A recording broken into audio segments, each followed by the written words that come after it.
मनोज जरांगेंनी आज सरपंच संतोष देशमुखांचे भाऊ धनंजय देशमुखांची भेट घेतली आहे। यावेळी धनंजय देशमुखांना अश्रू अनावर झाले। सरपंचांच्या हत्येला 1 वर्ष रोटलंय तरीही न्याय मिळालेला नसल्याची खंत त्यांनी बोलून दाखवली।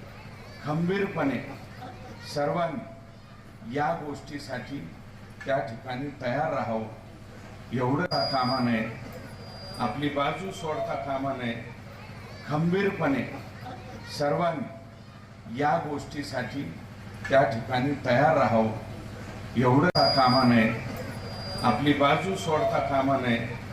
खंबीरपणे सर्वांनी या गोष्टीसाठी त्या ठिकाणी तयार राहावं। देश विदेशातील प्रत्येक घडामोडींचे लाईव्ह अपडेट मिळवण्यासाठी आता साम टीव्हीच्या सर्व सोशल मीडिया प्लॅटफॉर्मला लाईक, फॉलो आणि सबस्क्राईब करा। तसंच सर्व नोटिफिकेशनसाठी बेल आयकॉन प्रेस करायला विसरू नका।